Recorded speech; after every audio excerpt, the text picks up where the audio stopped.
Bom, boa noite, pessoal. Estamos começando mais uma aula da Educação Permanente do CROMG. Meu nome é Jéssica, eu vou conduzir a aula aqui com vocês, tá?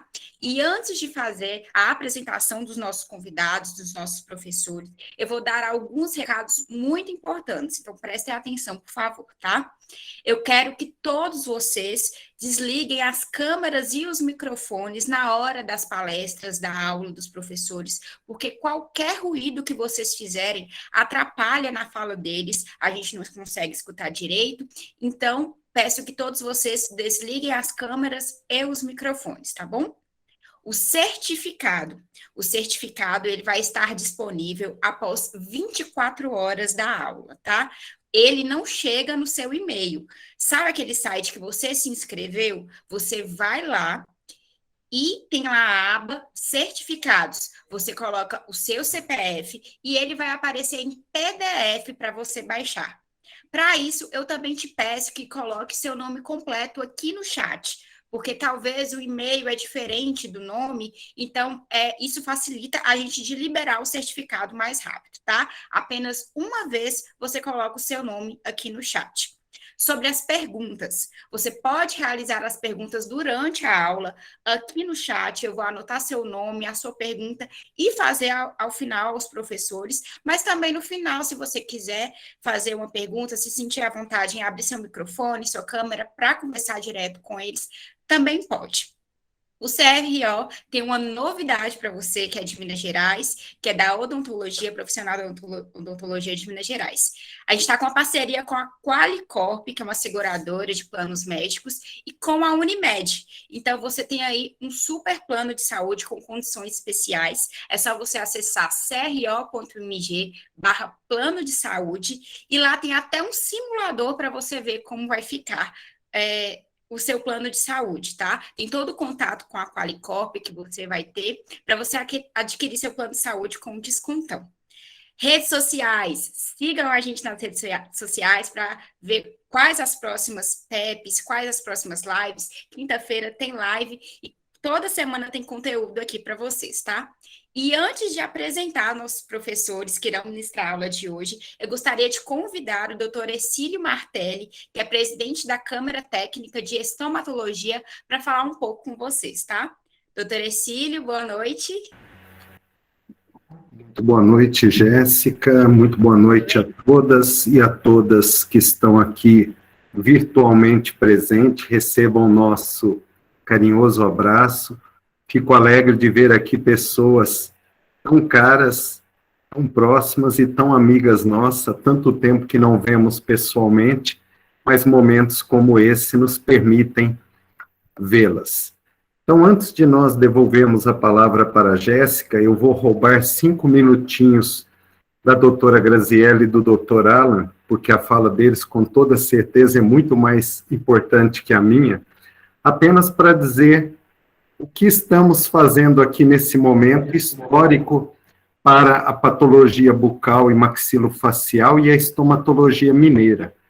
Então, apenas para aqueles que talvez não saibam, no dia 27 de janeiro deste ano, o Conselho Regional de Odontologia de Minas Gerais deliberou a criação da Câmara Técnica de Patologia Oral e Maxilofacial e Estomatologia em Minas Gerais, e através desse ato, coube-nos fazer parte de um grupo que eu vou fazer questão de nominá-los, mas eu sou apenas o porta-voz desse grupo. Esse grupo é um grupo composto por 13 profissionais distribuídos por todo o estado de Minas Gerais, de diferentes regiões, de diferentes serviços, de diferentes instituições de ensino. Então, eu gostaria de, antes de pedir para que os que estão aqui presentes conosco, alguns estão em outras atividades e entrarão no transcorrer, eu gostaria de agradecer ao doutor Rafael Castro, que preside o conselho, a Natália, a Jéssica e toda a equipe do CRO, por nos confiar esta missão. Então, não alongando muito, eu gostaria de nominar os membros que compõem esta equipe, começando pelo doutor André Luiz, por ordem alfabética, o doutor Fabrício Tinoco, que está aí conosco, é o secretário desta Câmara, Felipe Fonseca, João Adolfo, Lívia Paranaíba, Leonardo Reis, a professora Maria Cássia, Matheus Dominguete, Mirna Escalon Cordeiro, Patrícia Russo, Sabina Pego, Cibele Nascimento. Eu acho que eu pulei o Leonardo Reis, mas ele está aqui, não pulamos ele, com toda certeza, na importância que ele tem aqui para a nossa Câmara. Então, pessoal, feito esta apresentação, uma das nossas missões era o que nós já estamos começando a concretizar hoje, que era criar uma proposta de uma educação continuada, permanente, que pudesse ser ofertada não só para os membros do CRO, como nós temos aqui pessoas de outros estados e, para nossa alegria, de outros países, inclusive. Então, tenho certeza que nós começamos muito bem, obrigado, esta nossa atividade nessa noite do dia 5 de abril.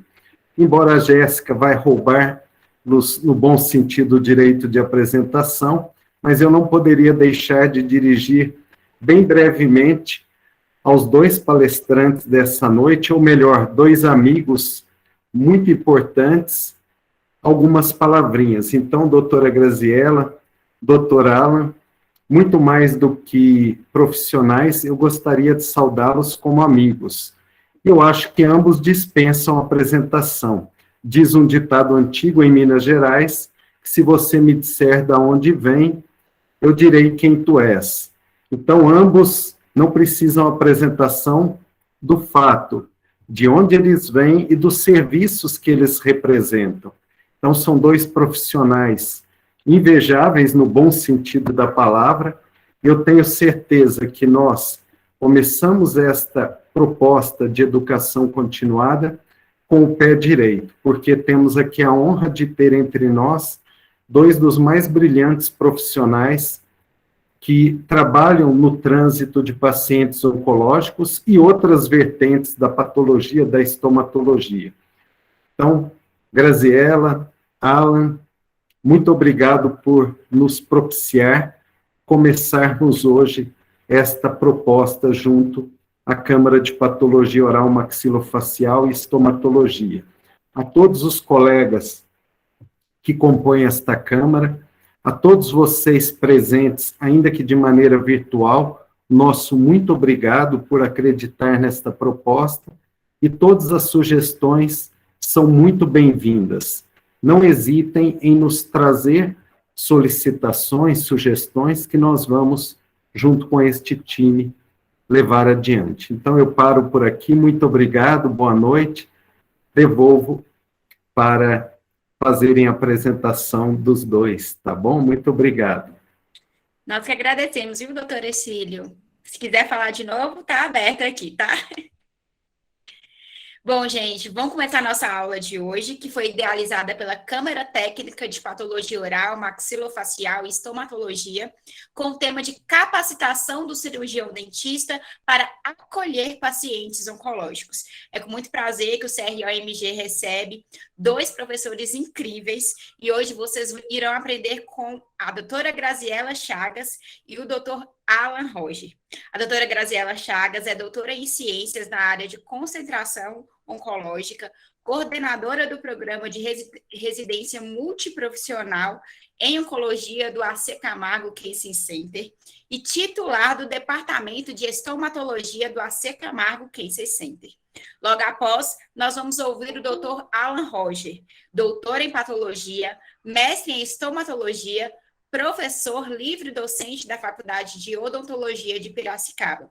Agora eu passo a palavra para a doutora Graziela. Boa aula a todos. Qualquer dúvida, é só chamar aqui no chat que eu vou responder vocês, tá? Doutora Graziela, boa noite.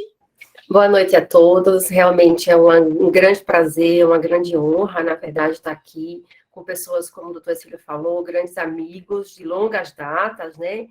E, assim, eu estou realmente muito honrada com esse convite. Eu espero poder passar um pouco do nosso dia a dia, do nosso trabalho. Eu vou projetar a aula, tá?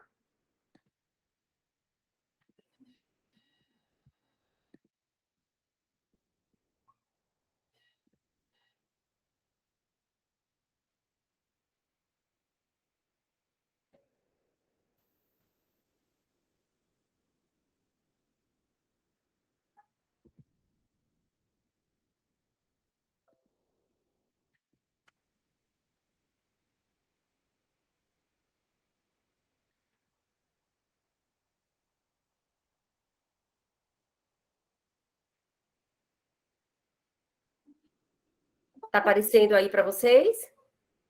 Não, doutora. Não? Não. Só um pouquinho, então.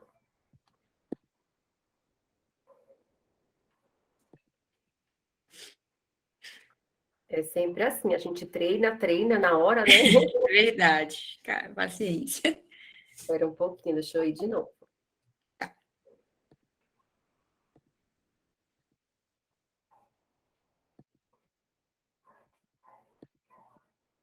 Agora tá aparecendo? Tudo Agora sim. Agora Aí, lá, aí você só oculta. Isso, perfeito. então, ótimo. Bom, gente, então agora oficialmente eu queria dar boa noite a todos novamente. É uma grande honra, é um grande prazer estar aqui com vocês. Eu quero agradecer em nome todo da Câmara Técnica pela indicação do meu nome. Agradeço em especial a doutora Mirna, a doutora Lívia, o doutor Exílio, que são pessoas que eu admiro realmente como pessoa e como profissionais. E é um grande privilégio, né, a gente estar aqui junto com o doutor Alan, que também é um grande expoente na área. A gente sabe o quanto que o doutor Alan é, assim, uma pessoa também que eu admiro muito. É um grande prazer, Alan, a gente estar aqui conversando hoje. Bom, a gente vai conversar com vocês sobre a capacitação do cirurgião dentista para acolher os pacientes oncológicos. Quando a gente fala... Doutora Graziela, só um minutinho. Que Roberto Henrique Timpone começou a apresentar. Roberto, você poderia interromper, por favor? Tá bem.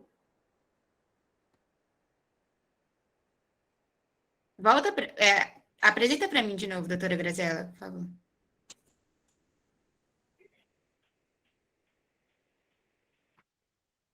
Tudo bem?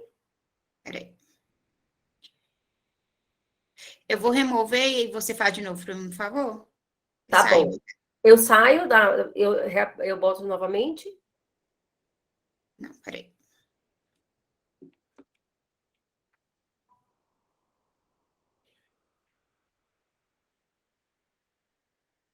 Estranho. Isso. De novo, por favor. Eu saio e recoloco, ou vocês estão vendo a minha tela? Isso. Não tá vendo a minha tela? Não estamos. Tá como se fosse tivesse no início, sabe? Tá bom, então deixa eu de novo.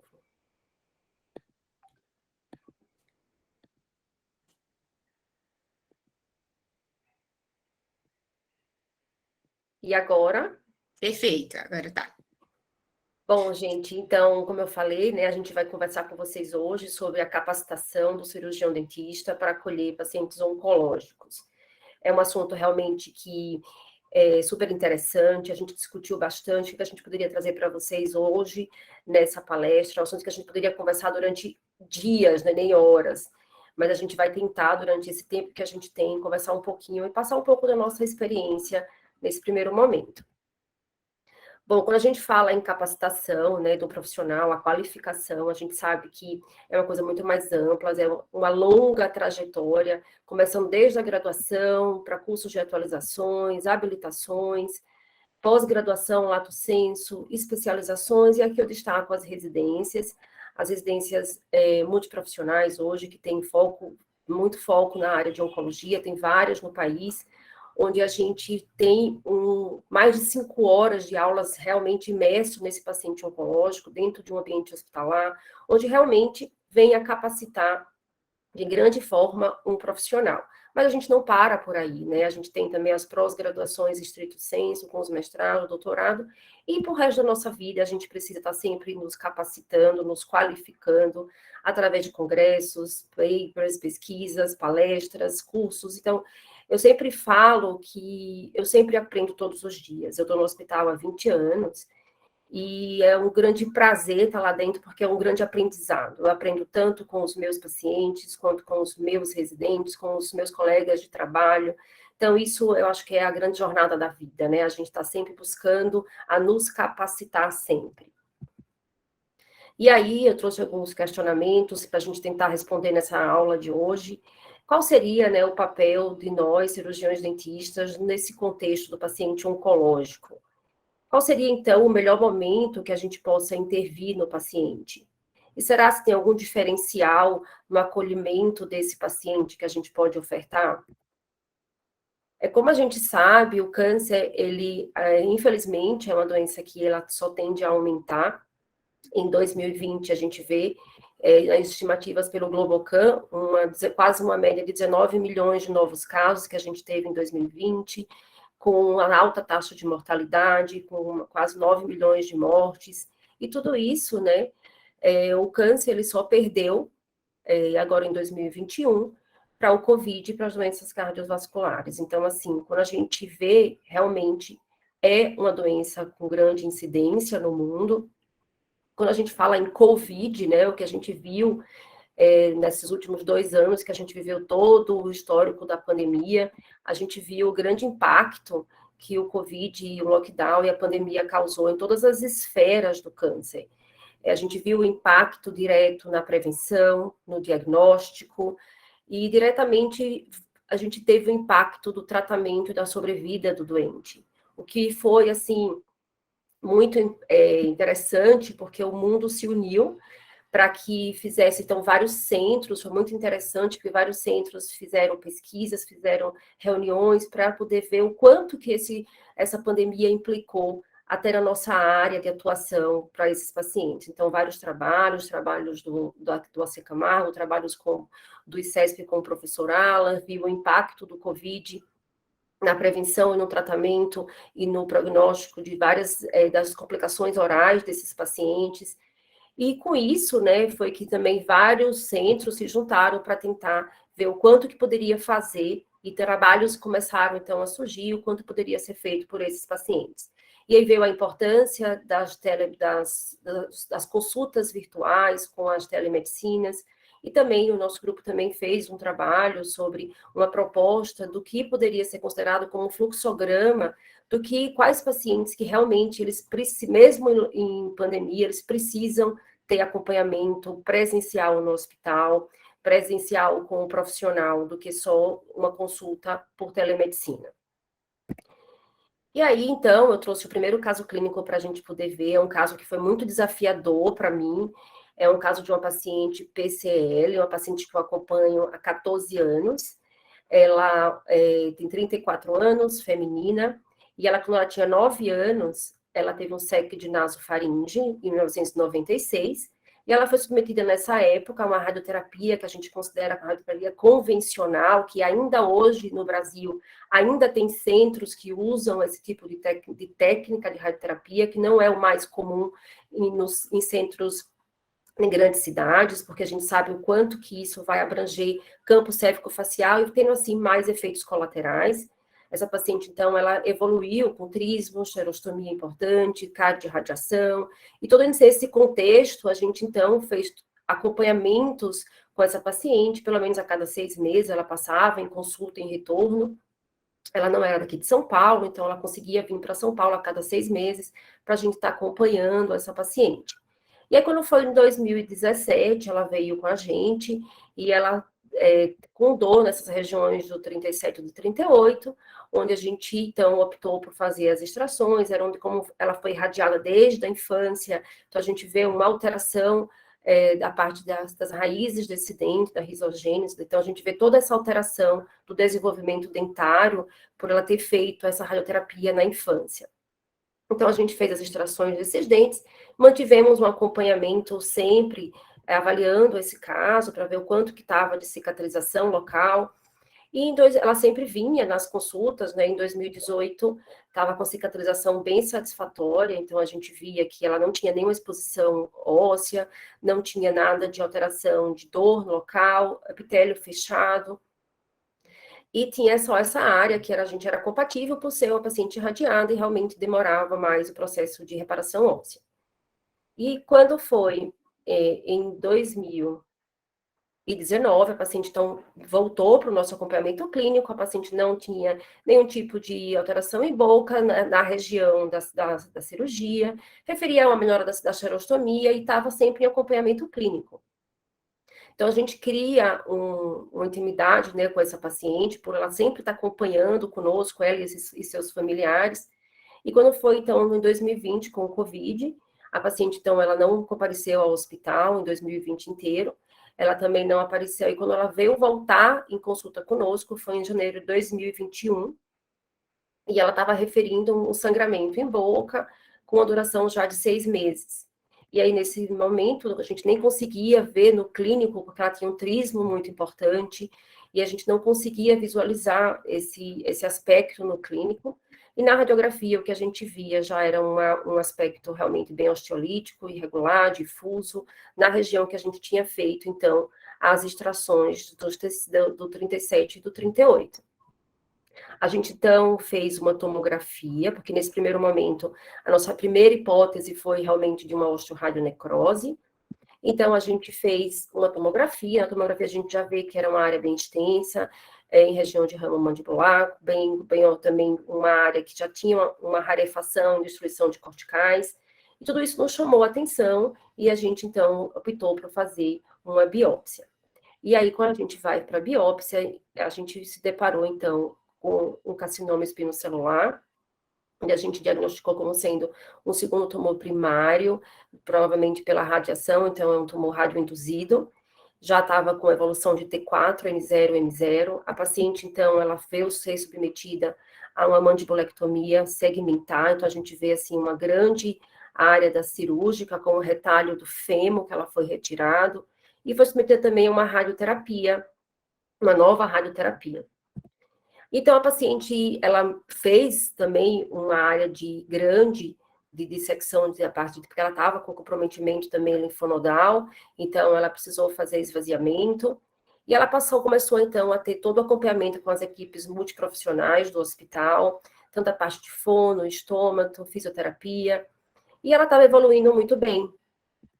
A gente via um aspecto clínico satisfatório da área de retalho, só que, infelizmente, essa paciente, em janeiro de 2022, ela veio a óbito por uma infecção da área de retalho, e ela teve uma parada cardiorrespiratória e ela veio a óbito.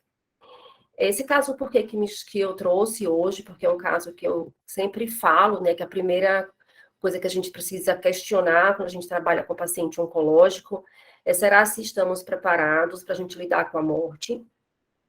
Então, realmente é muito difícil, porque a gente não lida só com a morte do paciente, a gente lida com o familiar, então sempre tem aquele ditado que quando fala que quando a mãe perde um filho, a gente também perde uma mãe, né? Então, é muito difícil para essa mãe.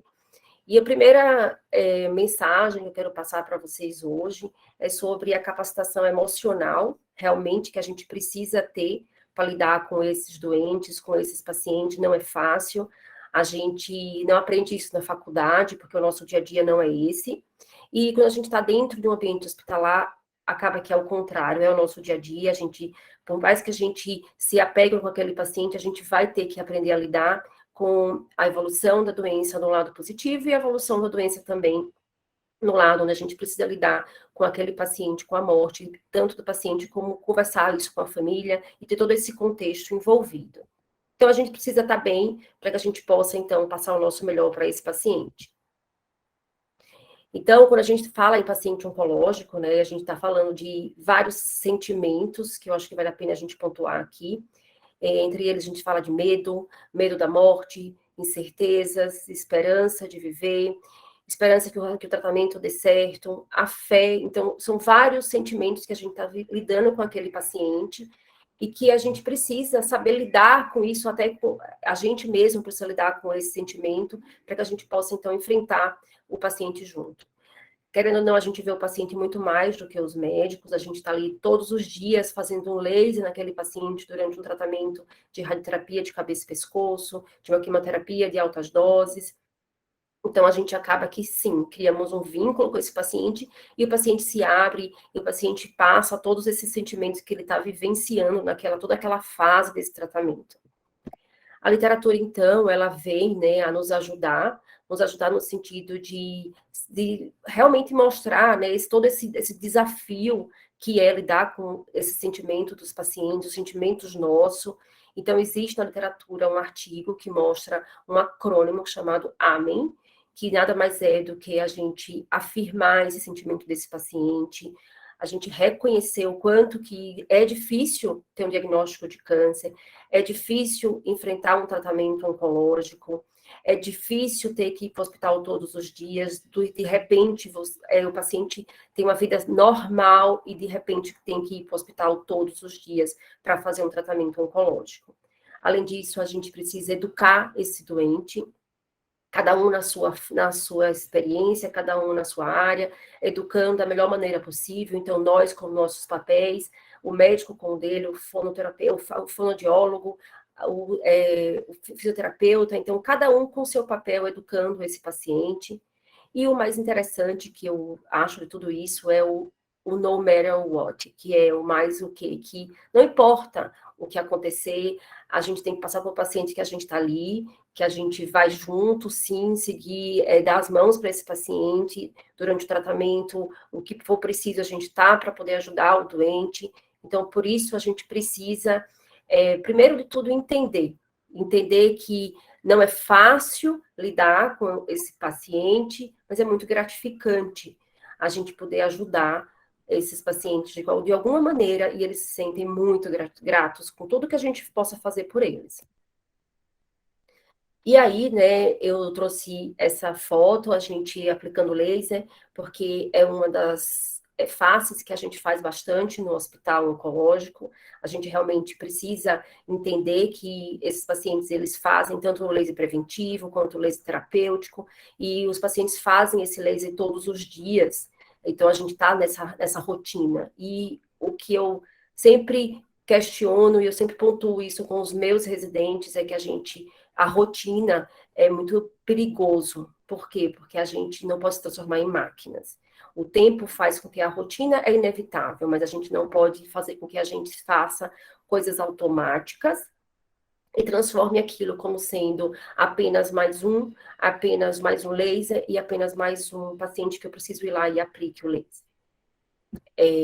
Por isso, nesse primeiro contexto, que eu posso falar para vocês, né, que a gente precisa, cada dia, um pouco mais do que fomos ontem, e a gente precisa ser um pouco menos do que a gente será amanhã. Eu sempre acho que a gente precisa aproveitar e curtir o que a gente faz, a gente tem que entrar no hospital, entrar num procedimento, lidar com qualquer paciente, seja ele oncológico ou não, mas como a gente está lidando aqui nesse tema, a gente precisa gostar do que a gente está fazendo. E o mais importante, a gente tem que saber ouvir, a gente tem que sempre procurar aprender, e quando a gente achar que a gente sabe tudo, o mais importante, a gente tem que voltar e aprender tudo de novo, porque a gente sempre aprende, ninguém realmente sabe tudo. E aí, agora a gente falando, né, em relação realmente ao câncer, quando a gente vê, infelizmente, como eu comentei, o câncer ele só tende a aumentar, então tá aí todas as casuísticas mostrando, enquanto em relação à incidência e mortalidade, um crescimento super exponencial, e no Brasil espera-se um aumento de até 79% de novos casos de câncer até 2040. Isso tudo é muito assustador, só que o que a gente, graças a toda a tecnologia, a todos os avanços da medicina, veio aí o boom com as terapias que a gente vê que são os inibidores de checkpoints imunobiológicos, que é a grande descoberta com esses imunoterápicos. A gente também está vendo, né, os CAR T-cells, que são as terapias-alvo, terapias celular, em tratamento de células-troncos. Então, tudo isso, com todo esse avanço da tecnologia, graças a tudo isso, a gente vê um aumento exponencial da sobrevida do paciente, a gente vê um aumento do prognóstico desse paciente. Então, hoje, quando eu faço um relato de 20 anos atrás, quando eu entrei no hospital, um diagnóstico do câncer realmente era uma sentença de morte. Hoje, não. Ao contrário, hoje, com todos os tratamentos que a gente tem, com toda essa tecnologia, a gente já vê um aumento significativo de sobrevida, de prognóstico.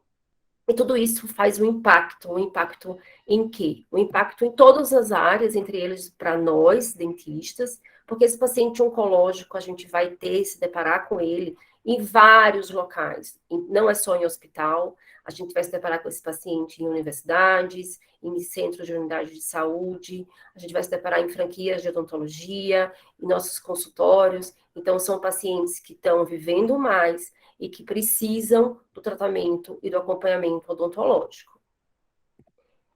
E aí, quando a gente vai olhar, né, como que está o mercado de trabalho odontológico hoje? Fazendo um levantamento, no Brasil, hoje nós temos 320 mil dentistas, onde representa 20% dos dentistas do planeta. Isso significa que o Brasil é o número 1 em número de dentistas. 1 a cada 5 dentistas do mundo estão aqui no Brasil. E a gente vê, né, que são mais de 300 faculdades de odontologia, formando mais de 9 mil formandos por ano. E tudo isso o que vai representar? Vai representar, a gente sempre fala, né, que é a concorrência. Realmente a concorrência é alta, realmente a gente precisa fazer alguma coisa diferente. E essa diferenciação, mais do que nunca, a gente precisa se humanizar. Então, hoje já sabe que a humanização, ela parece ser, sim, uma das maneiras mais eficazes da gente se diferenciar. E aí, em todo esse contexto, né, qual é o nosso papel? Qual é a responsabilidade do dentista no contexto do paciente oncológico? A gente é responsável para fazer diagnóstico, tratamento das doenças de boca. A gente precisa, sim, assistir esse paciente na parte odontológica, o que vai repercutir em controlar a dor desse paciente, em remanejar e fazer toda a parte de manejo de complicações, o que reduz custo para o paciente em termos de hospital, e tudo isso visando sempre a qualidade de vida do doente. E aí, a primeira pergunta também que eu faço, a gente sempre se depara com isso, né? Quando que eu devo intervir? Qual o momento que o dentista deve estar intervindo nesses pacientes? O papel do dentista, ele está em todos os campos, em todas as jornadas do paciente oncológico. A doutora, ela vai destrinchar muito melhor para vocês todas essas fases do paciente oncológico. O que eu vou pontuar aqui é que a gente tem que atuar na fase de prevenção, a gente atua na fase de diagnóstico, na fase do pré-tratamento, do trans e do pós, na reabilitação desse paciente. Então, em todo o contexto do paciente oncológico, o dentista tem o seu papel específico. E aí, a gente sabe que o câncer, né, a causa do câncer é multifatorial, então a gente eu só queria trazer aqui para vocês sobre, como todos sabem, o tabaco é um dos principais fatores de risco, e apesar de todas as campanhas que existem, que são as campanhas até muito impactantes, e mesmo assim, uma coisa muito triste que a gente está vendo hoje em dia, que eu queria trazer para a gente poder também discutir, em relação ao aumento do uso entre os jovens dos cigarros eletrônicos. Acho que isso é super interessante. Antes achavam que os cigarros eletrônicos não tinham nenhum risco, por causa que não tinha a combustão do tabaco. Entretanto, hoje já sabe, a literatura já mostra, né, vários trabalhos mostrando sobre o risco do câncer com o uso desses cigarros eletrônicos, e a gente está vendo cada vez mais jovens usando esses cigarros eletrônicos. Então, não é inofensivo e é papel nosso, sim, também fazer esse tipo de contextualização, esse tipo de prevenção e de passar isso para a sociedade. E aqui eu trouxe um outro caso clínico de um paciente também que me chamou muito a atenção. É um paciente PBC, 32 anos, um paciente jovem, masculino, advogado. Ele era daí de Belo Horizonte, então ele é de Minas.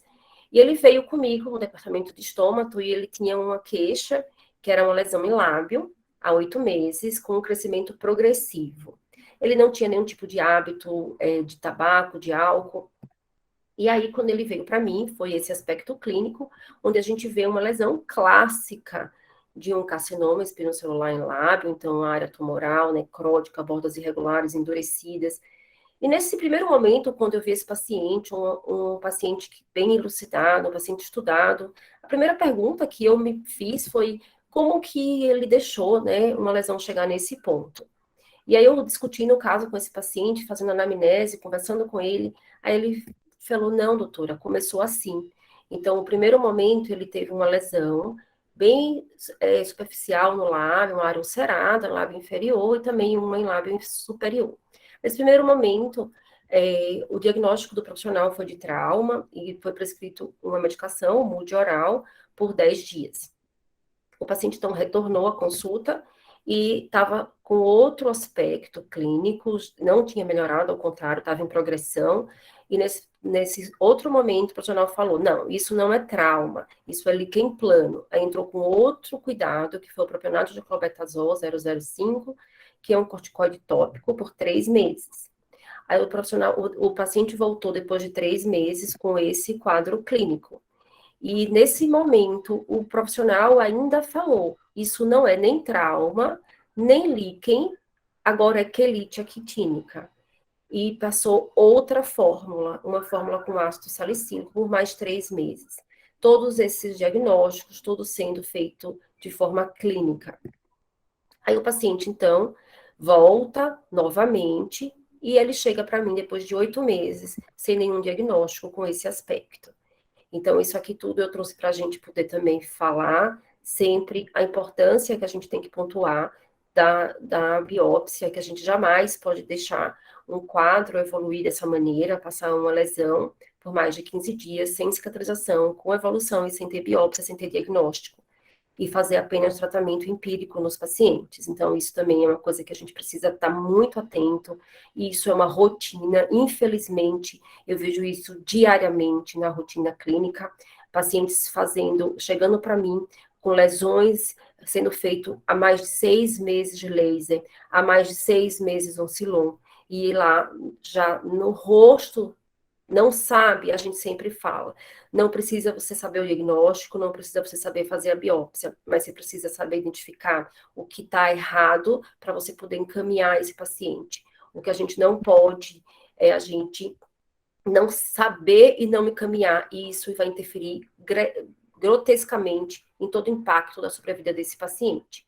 Só que para a gente saber o que a gente está vendo, a gente precisa estudar. Porque quem não sabe o que procura, nem sabe interpretar o que acha. Então, acho que isso que vocês estão aqui, essa hora da noite, realmente é de extrema importância, porque é isso que a gente precisa. A gente precisa que a gente estude, para que a gente saiba, pelo menos, que o que está certo, o que não está certo, para que a gente possa, então, encaminhar esse doente, e aí sim eu não vou causar esse dano grotesco em um paciente, que o impacto não tem mais o que ser feito num paciente desse, uma lesão altamente agressiva, onde tem um impacto extremo na sobrevida do paciente. Então, é papel nosso ter todo esse contexto da biópsia, da prevenção e do diagnóstico. E aí, quando a gente vai, né, na literatura, como é que está o perfil oncológico dos pacientes pré-tratamento, né, pré-radioterapia, pré-cirurgia, o que a gente vê no Brasil, infelizmente, né, os pacientes chegando com estadiamento clínicos avançados, 3, 4, e tudo isso vai implicar na necessidade de um tratamento multimodal, associando cirurgia, rádio, químio, impactando tudo em quê? Em complicações, em efeitos adversos. Então, tudo isso, o paciente vai, então, ser submetido a tratamentos multimodais. Dentre esses tratamentos, nós temos as cirurgias, radioterapia, a quimio e a imunoterapia, drogas antirreabsortivas, a iodoterapia, o transplante de medula óssea, e todos esses tratamentos, né, que a gente tem, será que eles todos causam complicação em boca? Qual é o melhor momento que a gente pode intervir nesses pacientes fazendo algum tipo desses tratamentos? E será se todos os tratamentos oncológicos vão requerer o mesmo cuidado e o mesmo planejamento odontológico? E aí a gente se depara, né, então, com diversas complicações. Já coloco aqui para vocês que a gente sabe que realmente a complicação depende sim do tratamento que o paciente está fazendo e de outros fatores que a gente pode discutir, entre eles mucosite, xerostomia, as necroses, as cialodenites por iodoterapia, as doenças do enxerto contra o hospedeiro, que são as complicações de transplante de medula óssea, as cáries de radiação, as doenças causadas por imunoterápicos, são as estomatites, que respondem e têm fisiopatologias diferentes da mucosite, as infecções virais e as infecções fúngicas. E como que a gente, então, né, faz protocolos para a gente poder prevenir, tratar todas essas complicações? A principal dela é a gente sempre estar baseado na ciência, a gente está sempre se basear na literatura, nunca estabelecer protocolo na nossa cabeça, então isso tudo tem que ser muito feito com intervenção com segurança. Por isso, sempre estabelecer pesquisas, protocolos, para que esse paciente tenha o melhor do tratamento. Então, quando a gente fala, né, em primeiro momento, que é o pré-tratamento, que é adequar aquela boca para um tratamento, a gente tem alguns protocolos que a gente segue, entre eles, pacientes que vai fazer quimioterapia em altas doses, radioterapia em cabeça e pescoço, vai usar bisfosfonatos, denosumab, vai para transplante de medula óssea, todos esses pacientes precisam, sim, passar por uma adequação de boca, onde é feito toda a parte da anamnese detalhada, com a semiotécnica que a gente sabe que é preciso, exames rigorosos, exames complementares radiográficos, orientações de higiene oral, tudo isso para quê? Para que a gente possa fazer uma adequação de boca de forma adequada e tirar e eliminar foco de infecção. Eu jamais posso mandar um paciente com tratamento oncológico, de radioterapia de cabeça e pescoço, de quimioterapia de altas doses, de denosumab, com cáries, com doenças periodontais, com áreas que podem vir a ter uma infecção com a pericoronarite. Então, tudo isso a gente precisa estar sempre discutindo. E aí a gente sempre se depara, acho que quem está na clínica é um grande desafio, é o planejamento odontológico. Eu acho que isso tem muito a ver também com o tipo do paciente que você está trabalhando. Pacientes pacientes SUS, pacientes convênios, são pacientes que têm perfis diferentes de aceitação, perfis diferentes de planejamento. Por quê? Porque tem acessos diferentes.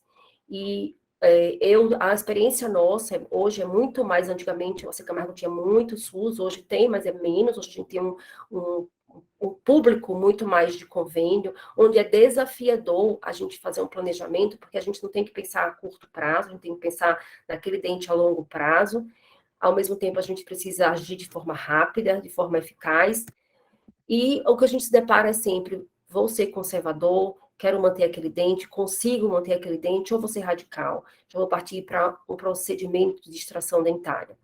Quando a gente via na literatura, quando a gente estava em ligas que a gente faz, assim, que a gente vê que o paciente já chega com uma condição muito ruim dentária, a gente já parte para, é exodontia total. Então, tudo isso hoje a gente tem um planejamento odontológico muito mais refinado, com muito cautela, porque a gente sabe que esse paciente vai ter uma sobrevida muito maior e a gente precisa que isso tenha uma repercussão para ele no futuro. Então, aqui é só para vocês observarem o que a gente está comentando, é que um paciente que chegou para mim, de 52 anos, masculino, com diagnóstico de mieloma múltiplo, ele já tinha feito 6 aplicações de Zometa em outro hospital e não tinha feito avaliação odontológica prévia, e ele veio para o Camargo para fazer uma avaliação pré-transplante de células-tronco hematopoéticas autônomo. E aí a gente se depara com essa situação, onde a gente vê o quê? Sisos inclusos.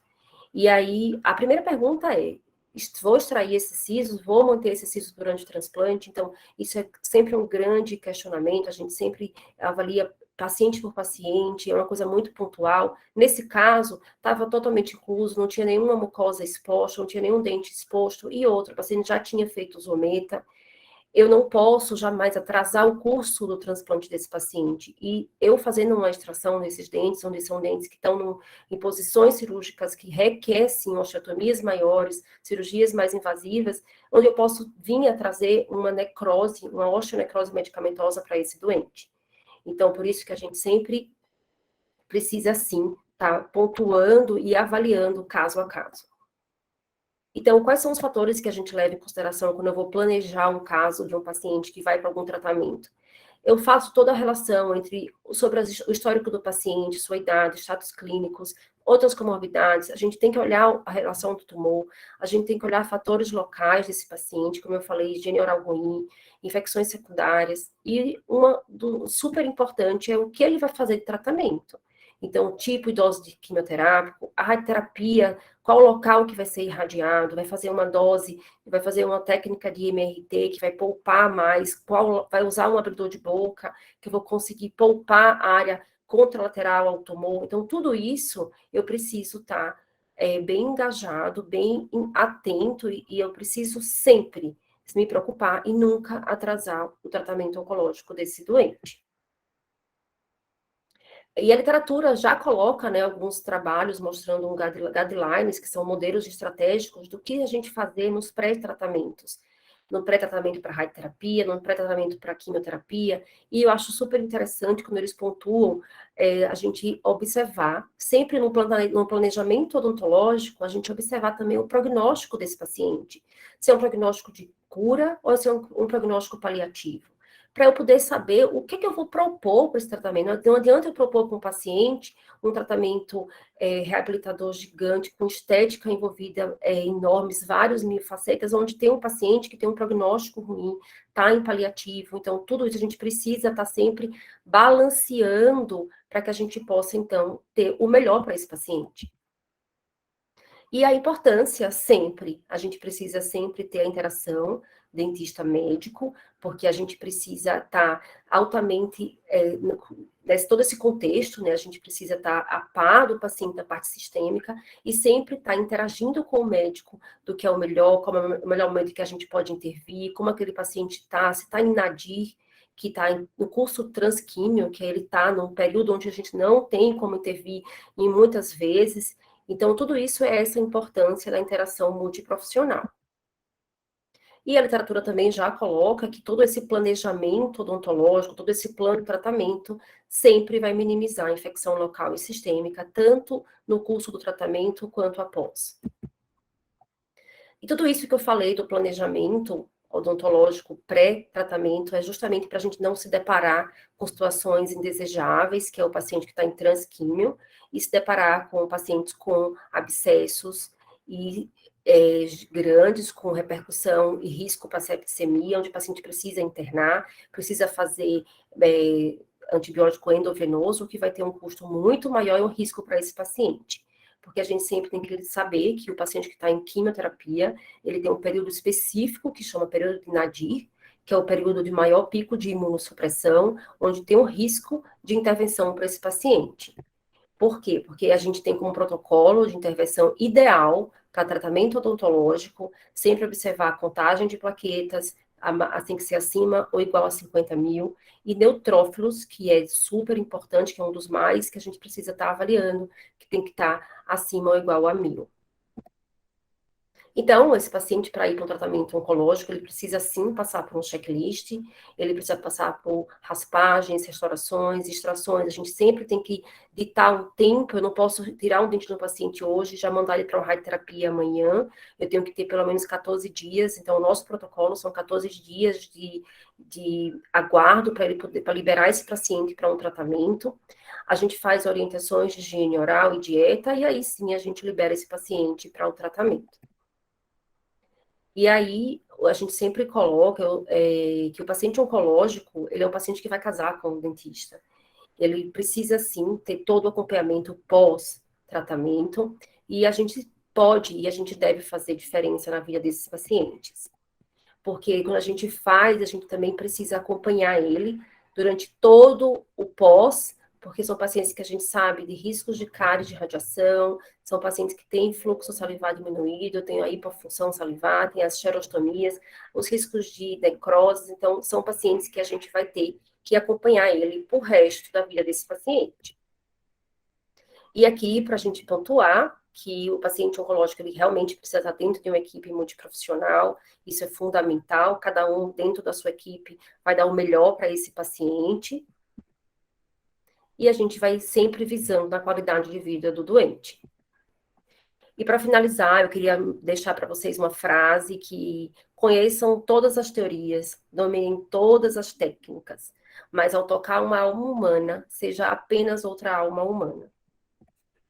E nunca desistam de um sonho só por causa do tempo que a gente leva para realizá-lo, porque o tempo vai passar de qualquer maneira. Era isso que eu tinha para trazer para vocês, eu agradeço e estou à disposição para que a gente possa discutir.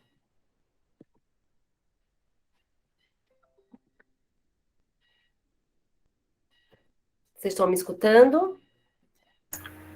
Tudo ok. Sim, doutora. Eu passei um pouquinho do meu tempo, né? Tem problema nenhum, não. Doutora Alan, pode começar? Só dar um recadinho aqui, gente. As perguntas podem ir mandando aqui, que eu, ao final, vou fazer para eles, né? E podem mandando aqui no chat. Eu também queria pedir sugestões de temas nesse assunto aí, para a gente fazer as próximas aulas, tá? Aí vocês dão uma sugestão para a gente trazer aqui para vocês. Obrigada, doutor Alan. Agora a palavra é toda sua. Bom, vamos lá. Na sequência, eu inicio agradecendo a Jéssica, e toda a equipe do CRO Minas Gerais por essa oportunidade especial de debater um tópico tão importante para nós todos como povo. Em particular, cumprimento também todos os amigos da Câmara Técnica de Estomatologia e Patologia Oral e Maxilofacial do CRO Minas Gerais, agradecendo ainda as palavras especiais e sempre muito cuidadosas do professor Ercílio, que é um grande amigo para nós, uma grande inspiração como pessoa e como profissional para nós todos. Estendendo os cumprimentos a esse time incrível que os senhores organizaram para levar adiante as atividades dessa equipe pioneira da Câmara Técnica em Patologia Oral e Estomatologia. Cumprimentando em particular as colegas Lívia e Mirna, que nas últimas semanas também foram igualmente muito cuidadosas conosco, para que nós planificássemos aqui a apresentação de hoje.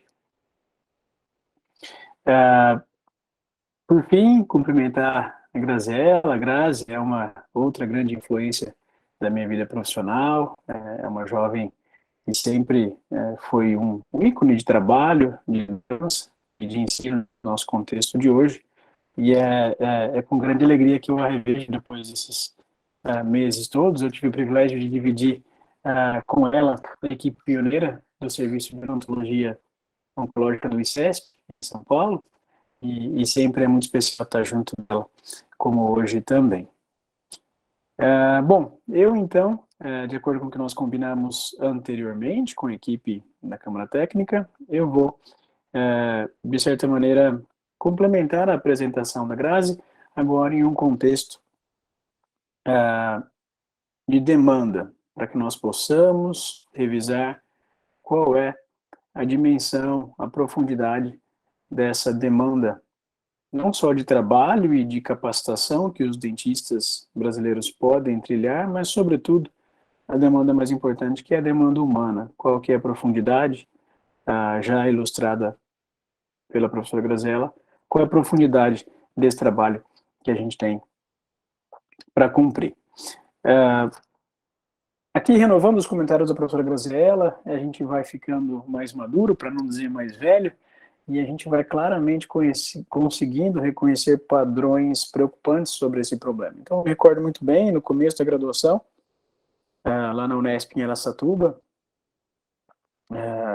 onde eu já fazia monitoria em estomatologia, nos anos 2001, 2002, quando nós tivemos acesso ao primeiro boletim desse grupo internacional fantástico chamado Global Burden of Cancer, cujo acrônimo é GlobalCan, que é um boletim que hoje é digital e atualizado prospectivamente pela equipe da International Agency for Research on Cancer, conhecida como IARC, que fica localizada em Lyon, na França, e é financiada pela Organização Mundial da Saúde. E eu me lembro de ter muito interesse desde aquele começo sobre esses dados epidemiológicos do câncer no mundo, e essa preocupação foi renovada em 2012, quando eu já estava no início da carreira docente, aqui na Unicamp. Me recordo da reação de toda a comunidade médico-odontológica, científica, quanto ao fato de que existia um crescimento realmente exponencial sobre o impacto do câncer. E aqui, câncer de um modo geral, nós não estamos falando ainda somente de câncer de boca. E o que é muito triste, mas também curioso entender, é o fato de que, mesmo tendo líderes nesse cenário de ensino, pesquisa, de epidemiologia do câncer, lá centrados exclusivamente para isso na IARC, em Lyon, nós podemos agora, em 2018 e 2020, constatar que, na verdade, essa era uma estimativa preocupante, porém subestimada. Por exemplo, esperava-se nesse boletim de 2012 que esse crescimento exponencial fosse gerar 15 milhões de novos pacientes diagnosticados com câncer no mundo. E, na verdade, já em 2018, portanto, 2 anos antes daquela expectativa, nós tínhamos superado aquele número. Em 2018, oficialmente registrados mais de 18 milhões de novos pacientes com câncer no mundo. E que Deus nos permita estar vivos para poder fazer essa reflexão tomara que num cenário melhor, em todos os sentidos humanos, mas a projeção da própria IARC é que em 2040 nós teremos, então, 30 milhões de pessoas vivas com câncer. Então, essa é a primeira camada de preocupação, o primeiro nível de preocupação quando a gente discute este contexto de demanda de pacientes oncológicos e, por consequência disso, caminhos de formação para dentistas que nos leve ao encontro do acolhimento, no sentido mais abrangente da expressão, destes pacientes também. Aqui tomo a liberdade de dizer que a plataforma Globocan se tornou um boletim, como eu já disse, atualizado prospectivamente, aberto ao público internacionalmente, e todos nós que de alguma maneira estamos ou pretendemos seguir o caminho da estomatologia ou da patologia oral, deveríamos treinar e trabalhar para conhecer essa ferramenta que nos permite estudar de modo muito específico populações e subpopulações de pacientes com câncer, não só de boca, mas para todo o sistema do corpo físico humano, de modo retrospectivo, projeções futuras, quais são os fatores de risco mais comuns para cada tipo de câncer. Então, essa é um desdobramento natural também, em termos de investimento público, do fato de que nós estamos enfrentando, sem nenhuma dúvida, uma das doenças mais impactantes do século XX e do século XXI, e essa é a discussão de hoje. Deixando de lado, então, essa primeira camada de preocupação, que é que nos abraça na reunião de hoje, infelizmente, que é a problemática do câncer como um todo, o segundo nível, aquele que nos coloca mergulhados na problemática dos tumores malignos da boca, não é menos preocupante. Para ser sincero, a impressão de que ela é um pouco mais alarmante. Então, dentro do próprio Globocan, nós conseguimos extrair uma série de informações por perspectivas qualitativas, e vejam só aqui a extração destes dois mapas de temperatura, feitas de modo muito intuitivo, é um sistema muito user-friendly, mesmo para pessoas como eu, com determinada dificuldade ali para navegar em sistemas matemáticos, e vejam que dado alarmante que materializa um comentário da professora Grazi agora há pouco. À esquerda, nós visualizamos o mapa de temperatura, de incidência para câncer de lábio, câncer de cavidade oral e câncer de orofaringe, que é o que a Organização Mundial da Saúde considera como um grupo anatômico macro de câncer de boca. E à direita nós visualizamos, pela perspectiva de mortalidade, os países mais graves nesse contexto para as mesmas doenças. Enquanto aqui na esquerda nós observamos que existe uma abrangência maior de países com alta incidência por conta da combinação natural de tabaco, álcool, países tropicais e regiões subtropicais com alto índice de carcinoma de lábio por excesso de radiação ultravioleta, a problemática do papilomavírus humano para os tumores de orofaringe.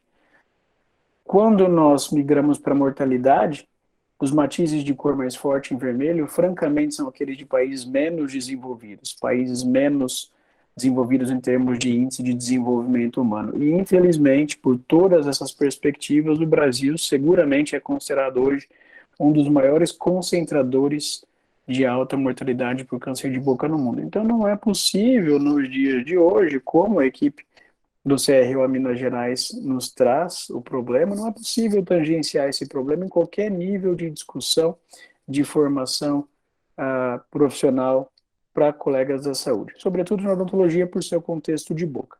E vejam aqui que outro dado trabalhado aqui por nossa equipe é igualmente preocupante. Enquanto o mundo, aqui à esquerda, tem uma distribuição de tumores malignos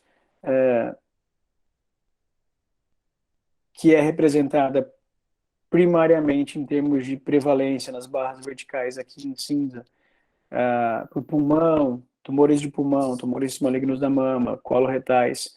E em quarto lugar, a incidência para cabeça e pescoço. No Brasil, a nossa demanda é muito diferente. Existe aqui uma alteração de paradigma, e no Brasil os tumores malignos da cabeça e do pescoço assumem a terceira posição mais comum em termos de incidência. Mas, mais preocupante do que isso, novamente, é que quando nós comparamos o Brasil com o resto do mundo, com respeito à expressão, os tumores de cabeça e pescoço malignos são os mais letais, são os mais associados à alta mortalidade. Trocando em poucas palavras, o câncer de cabeça e pescoço é aquele associado às maiores taxas de mortalidade no Brasil. Isso é um paradigma invertido quando comparado ao resto do mundo. Isso é um paradigma que nos interessa muito em termos de capacitação, porque não existe nenhum outro profissional, e eu falo com um pouco medo de errar, que trabalhe exclusivamente com a cabeça e com o pescoço, como um cirurgião dentista. É claro que eu não estou esquecendo dos cirurgiões de cabeça e pescoço, médicos, mas é muito provável que um cirurgião dentista se dedique muito mais em termos integrais à região de cabeça e pescoço, ou mesmo na mesma intensidade do que muitos outros profissionais. Então essa é, repito, e peço desculpa pela insistência, uma problemática indissociável dos nossos caminhos de formação. Hoje em dia, ser cirurgião dentista num país como o nosso nos coloca, por pura probabilidade, num risco muito alto de interceptar um paciente com um tumor em estágio precoce ou até mesmo de uma desordem potencialmente maligna. E essa preocupação que a doutora Grazi trouxe, que eu estou renovando e que, claro, foi motivada pelo interesse do CRO Minas Gerais, ela deixou de ser uma preocupação nossa. Isso é uma constatação ruim. Grandes líderes acadêmicos, científicos, clínicos colocam isso textualmente em artigos muito recentes. Essa é uma revisão estruturada, publicada no JDR, que é certamente o jornal mais importante da odontologia contemporânea, assinado pelo professor Saman Warnakulasure, que é o chefe do Comitê da Organização Mundial da Saúde para Tumores Malignos da Boca do Reino Unido, professor emérito do King's College de Londres, assinado junto com ele pelo professor Alexander Ross Kerr, do New York College of Dentistry, simplesmente o berço da estomatologia. A estomatologia nasceu lá, a medicina oral nasceu lá, e os dois, ao fazer essa revisão muito importante sobre o futuro do diagnóstico precoce do câncer de boca, colocam aqui textualmente, de modo muito claro, o Brasil como um país de máxima preocupação no que diz respeito não só à alta incidência, mas sobretudo à alta mortalidade por câncer de boca. Não por outro motivo que, além destes colegas, grandes organizações internacionais estão trabalhando para cristalizar esse conhecimento e torná-lo ainda mais acessível ao público da saúde de um modo geral. A própria IARC, cujo significado da contração eu já expliquei anteriormente, está na fase final de produção de um manual de prevenção de câncer de boca. Esse trabalho em particular teve o cuidado de reunir especialistas justamente, não por coincidência, daquelas áreas do heatmap que nós acabamos de ver de mortalidade, que o Globocan nos mostrava, que estão ali, então, mergulhados dentro dessa complexa problemática de alta incidência e de alta mortalidade. Então, aqui eu tive esse privilégio de participar como representante latino-americano da odontologia, junto com o Dr. Kowalski, cirurgião de cabeça e pescoço, a referência máxima para nós todos como médico, como oncologista e como cirurgião de cabeça e pescoço. E o livro, nesse momento, está na fase final de edição, depois de alguns meses de trabalho remotamente por conta da pandemia, depurando evidência sobre o que nós temos de atuação, de caminho de formação, de caminho de prevenção para os pacientes com câncer de boca, no Brasil e no mundo. E para que nós possamos migrar, então, para a segunda parte da minha apresentação de hoje, eu gostaria, então, de, mais uma vez, renovar os comentários da Grazi, no sentido de que é possível, hoje em dia, infelizmente, levantar dados de modo simples sobre quão grave é essa problemática de hoje. Porque fica a impressão claríssima de que nós estamos correndo atrasados pelos nossos pacientes. Então, o fato é que 80% dos casos de câncer de boca no Brasil são diagnosticados em estadios clínicos muito avançados da doença, estadios clínicos 3 e 4, onde os tumores estão tão avançados loco-regionalmente que, infelizmente, mesmo em abordagens multimodalidade, que envolvem cirurgia do tumor primário e do esvaziamento cervical das regiões metastáticas loco-regionais, com adjuvância em quimio-radioterapia, com tecnologias de radioterapia extremamente sofisticadas, e ainda com o advento da terapia-alvo, mesmo assim, aqueles pacientes que têm acesso à infraestrutura, a equipes, a medicamentos e a estratégias internacionalmente reconhecidas como avançadas, a sobrevida é muito baixa. Esse é um dogma claríssimo para todo o sentido oncológico que se discuta. Diagnóstico tardio é sinônimo de sobrevida pobre. E isso se traduz, no nosso caso, no fato de que mais da metade dos pacientes com câncer de boca no Brasil vão sobreviver menos do que 5 anos, e aqueles que sobreviverem, infelizmente, na grande maioria, pagarão um preço altíssimo no que diz respeito a desfechos de qualidade de vida muito ruins, desfechos físicos, psíquicos, sociais, estéticos. E é um paradoxo, nos termos que a Grazi usou também, nós entendermos que nós temos a maior força de trabalho odontológica do mundo. 25%, um quarto de todos os dentistas em vida ativa, nós estamos considerando apenas o contingente registrado nos conselhos do país, um quarto de nós todos, dentistas do mundo, atuamos no território nacional, justamente aquele terroir que é um paradoxo, que tem uma grande incidência. Isso, claro, não pode ser, de certa maneira, combatido de modo muito intenso por dentistas, mas o diagnóstico precoce é, em parte, atribuído, como nós vamos ver, à nossa força de trabalho, à nossa qualificação, aos nossos caminhos de envolvimento com os nossos doentes nesse contexto. E antes que alguém pense e naturalmente levante esse ponto, posteriormente, é claro que eu não estou aqui atribuindo culpa exclusiva a nós, de nenhuma maneira. Essa é uma reflexão acadêmica registrada em vários veículos contemporâneos que nos atribui um papel importante, que nos atribui um papel que incentiva reuniões como a de hoje, de buscarmos caminhos de formação e de buscarmos uma compreensão mais profunda dessa demanda de pacientes. Mas a gente nunca pode deixar de citar que todo complexo grave como esse é multifatorial. Então, existe um nível de literacia muito pobre no Brasil, e em boa parte do mundo, no que diz respeito à saúde bucal. O nível de literacia em saúde, de um modo geral, dessa população tabagista, etilista, idosa, com nível socioeconômico cultural muito limitado, é cristalizadamente muito limitado. Então, são pacientes com uma baixa motivação a buscar ajuda quando têm desafios bucais. O acesso para muitos desses pacientes é limitado. Basta dizer o que nós estamos vendo agora durante a pandemia, como o nosso sistema único de saúde entrou em colapso, a despeito de todo o valor que ele tem para um país como o nosso. Enfim, o desafio para a equipe médica não é menor do que o nosso. Nós escutamos isso cotidianamente de grandes referências de oncologia de cabeça e pescoço, que as equipes médicas, de um modo geral, também têm uma interface muito limitada em termos de formação, em termos de curva de aprendizado para tumores malignos da boca, para desordens potencialmente malignas. Então, repito, antes que alguém me interprete de modo equivocado, eu não estou aqui atribuindo culpa para nós, mas, sem nenhuma dúvida, estou aqui valorizando o fato de que, em parte, nós podemos nos desenvolver e, quem sabe, em algum momento, suavizar esse panorama tão ruim da doença. Em termos acadêmicos, eu trago aqui os dados da dissertação de mestrado da Carolina Bonfim, que é doutoranda atualmente do nosso programa de pós-graduação aqui da FOP-Unicamp em estomatopatologia, que foi desempenhado em parceria com a equipe de odontologia oncológica do ICESP, uma grande parceira nossa, como eu já comentei, onde eu tive o privilégio de começar a minha vida profissional. E vejam aqui dados super recentes. Esse é um estudo transversal, muito recente, onde nós entrevistamos, por meio da dissertação da Carolina, aproximadamente 200 pacientes, de janeiro de 2019 a dezembro de 2020. É um recorte pré-pandemia, por pura coincidência, obviamente, e num ambiente, num grupo de 182 pacientes.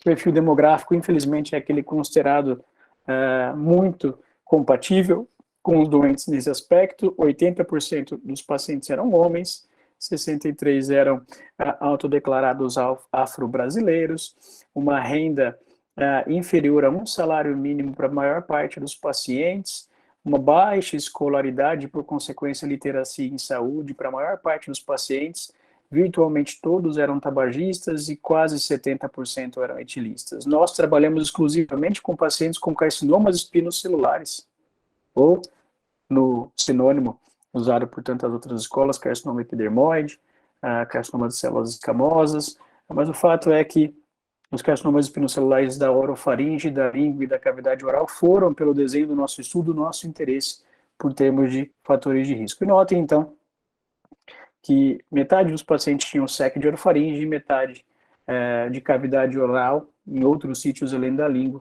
aqui também representada. Nessa população, mais de 80%, quase 85% dos pacientes, lembrando que esse é um serviço SUS, é considerado o maior serviço público de tratamento oncológico da América Latina, são quase 30 andares de serviço exclusivo de oncologia.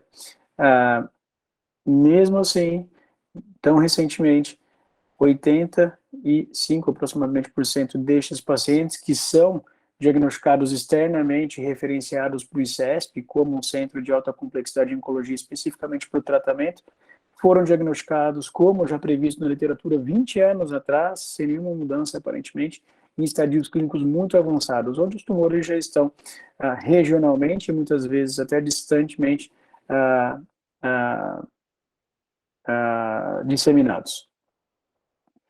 A palavra, tecnicamente dizendo, que a gente usa nesse contexto é itinerário. Vejam que itinerário diagnóstico caótico que valida a nossa reflexão anterior do caso do carcinoma de lábio, aquele paciente que a Grazi nos mostrou. Então, nessa população em particular, quando nós tomamos como base cronológica o primeiro sintoma bucal ou orofaringiano desta população e traçamos a linha do tempo até o diagnóstico histopatológico, a emissão e a entrega do laudo, se passaram 7 meses, praticamente um pouco mais da metade de um ano, 7 meses entre o sintoma inicial e o diagnóstico histopatológico, sendo que se tomou aproximadamente 2 meses no contexto de procura por assistência. Então, desde a primeira consulta com o profissional da saúde até o diagnóstico histopatológico foram 5 meses. Lembrando que daqui em diante começa a busca pelo tratamento, e que embora exista legislação para proteger esses doentes, a gente entende claramente por dados nacionais, infelizmente, e pelo impacto da pandemia, que se um doente com câncer de boca não tiver pelo menos a primeira modalidade de tratamento feita num período de 8 meses, ele, infelizmente, tem poucas chances de não ir a óbito pela doença. Vejam aqui essas questões de acesso, que é importante para nós todos que estamos aqui hoje unidos como audiência, graduandos, pós-graduandos, profissionais de referência. Qual foi o primeiro profissional que acolheu aqueles pacientes, aqueles aproximadamente 200 pacientes? 40% foram dentistas na primeira consulta e 60% médicos, mas é importante dizer que quando nós avaliamos por subgrupo, tumores da boca versus tumores da orofaringe, quase que a totalidade dos pacientes com tumores de cavidade oral e de língua foram atendidos primariamente por dentistas. Os serviços procurados, interessantemente, foram dicotômicos, metade serviços públicos e a outra, um pouco mais de um terço, consultórios privados, o que motiva esses caminhos de desenvolvimento profissional e expertise também para a iniciativa privada. O diagnóstico histopatológico foi feito, um dado também muito importante para a nossa reunião de hoje, 37% em hospitais de referência públicos, mas também 30%, em segundo lugar, universidades, hospitais de escola, clínicas de estomatologia e serviços de patologia oral. E em termos propriamente ditos de itinerário, a maior parte dos pacientes precisou procurar mais do que 3 profissionais para conseguir um diagnóstico anatomopatológico, sendo que muitos deles demandaram, inclusive, mais de 5 profissionais. Então, existe aqui uma lacuna inequívoca de formação, de referência, de sistematização, de interação entre profissionais, para que nós possamos, de alguma maneira, com a participação central da odontologia, como profissão de primeira linha no mundo inteiro para os cuidados da boca, lutar contra esse panorama super triste que dispensa comentários adicionais por meio dessas 9 fotos de 9 pacientes com tumores muito avançados localmente, que têm as mesmas histórias que nós, infelizmente, ouvimos de modo recorrente, que passaram por profissionais diferentes, que não foram feitas biópsias, que fizeram prescrições equivocadas de antifúngicos, de anti-inflamatórios. Então, realmente, esse é um problema, usando uma analogia ao termo de desenho de estudo, do mundo real, do mundo que nós todos vivemos. É uma pequena retificação da nossa reflexão geral, que também agrava ainda mais a problemática, é lembrar que aqui nós usamos como sinônimo câncer de boca, quase que como sinônimo nós estamos nos referindo ao tipo mais comum, que são os carcinomas espinocelulares, repito, sinônimo de carcinomas epidermoides ou carcinoma de células escamosas. Mas quase sempre nós deixamos de refletir quanto ao fato de que existem muitos tipos de câncer primários ou secundários e metastáticos para a boca que são muito comuns em centros de referência, grandes centros metropolitanos.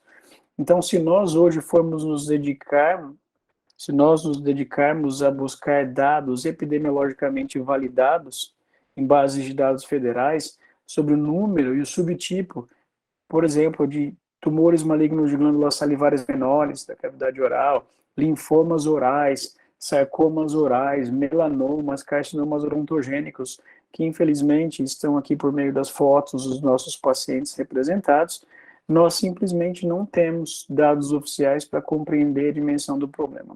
Todas as reflexões que antecederam essa imagem foram feitas com bases oficiais de carcinomas espinocelulares, mas o problema é muito mais abrangente do que esse. Agora sim, caminhando para a parte final da apresentação, eu vou então concluir com uma reflexão sobre quais são os caminhos que todos nós podemos buscar nos acomodar, no melhor sentido da expressão, como profissionais. Cada um de nós tem um desenvolvimento profissional, tem um interesse, tem um direcionamento profissional, ou melhor, um direcionador profissional, e de modo independente da nossa atuação no cenário público, no cenário privado, no cenário misto, no cenário voluntário, em uma escola pública ou privada, num hospital público ou privado, num consultório privado, num centro de referência, num centro de pesquisa, num laboratório de pesquisa, público ou privado, podemos facilmente, pela demanda que eu acabo de recontextualizar com vocês, buscar um caminho de atuação, porque todos os 3 níveis reconhecidos pela Organização Mundial da Saúde como caminhos para a prevenção do câncer de boca são carentes num país como o nosso. Então, são 3 estratos de atuação que os dentistas podem participar. O primeiro nível, prevenção primária. O segundo nível, prevenção secundária. E pleonasmo, o terceiro nível, prevenção terciária. O fato é que a prevenção primária quase nunca está na nossa mente como profissional da odontologia, mas em muitos países, como por exemplo nos Estados Unidos, a American Dental Association dá licença para os dentistas fazerem imunização contra o HPV no consultório, inclusive com monetização por conta da problemática dos carcinomas de orofaringe induzidos pelo HPV e toda a problemática do sexo oral, que é motivo de uma outra discussão. No Brasil, são poucos ainda, mas claramente nós temos conhecimentos de dentistas que participam de políticas centrais de saúde pública contra o tabaco, contra o etilismo. Mas aqui eu não posso deixar de fazer a seguinte reflexão: o Brasil é o único país de todos quase 200 países considerados pela ONU que carrega no símbolo máximo da nação, que é o brasão de armas, um ramo de tabaco. Eu não sei se todos vocês têm essa visão específica, mas o tabaco é um produto nacional. O tabaco, os primeiros registros reconhecidos pela Organização Mundial da Saúde, os primeiros registros do tabaco, da erva tabaco, estão no território nacional. Os índios tupis, que por coincidência eram esses que transitavam aqui pelo sudeste do Brasil e que caminhavam por muitas outras áreas da América do Sul, são os primeiros a ter registros históricos feitos pelos ibéricos, pelos portugueses, sobretudo, que consumiam na forma de fumo, como um cachimbo, ou na forma de inalação, o tabaco. E daí por diante, isso se tornou parte muito importante, infelizmente, da nossa cultura. E o tabaco é muito banalizado no Brasil, como em poucos países é. Por exemplo, o controle de tabaco no Brasil é um dos piores do mundo, reconhecido oficialmente. 75% do tabaco comercializado no território nacional vem de contrabando, um grande influxo do Paraguai. O preço médio do tabaco, oficialmente dizendo, é um dos menores do mundo. Então, existe muito espaço para a gente tentar construir progresso nesse sentido de prevenção primária. O mesmo vale para o álcool, subtaxado, alambiques não regulamentados, sem credenciamento. E claro que não é preciso falar sobre a exposição solar. O nosso país, do ponto de vista autodeclarado, tem um pouco mais da população total de 220 milhões se reconhecendo como afrodescendentes, e uma outra metade, aproximadamente 50% dos pacientes, os brasileiros, aliás, de um modo geral, são em analogia ao termo afro-brasileiro, são euro-brasileiros, pessoas de pele muito clara e muitos deles laboralmente expostos ao sol. Então, nós estamos em um contexto extremamente desafiador para a prevenção primária, onde existe espaço e existem caminhos de formação e atuação, de pesquisa, de ensino, de educação da população. E, por fim, aqui, com respeito total, destacando em verde e amarelo os nossos problemas, nós somos um dos países com maior taxa de hesitação contra a imunização da vacina contra o HPV-16, que é o vírus oncogênico que causa os tumores malignos de cérvix uterino, de canal anal, de vagina e também de orofaringe, pelo contexto do sexo oral que nós já comentamos. Dados preliminares sugerem que menos da metade dos indivíduos alvo em termos de idade, adolescentes e pré-adolescentes do sexo masculino e feminino foram imunizados nos últimos 6 anos de campanha.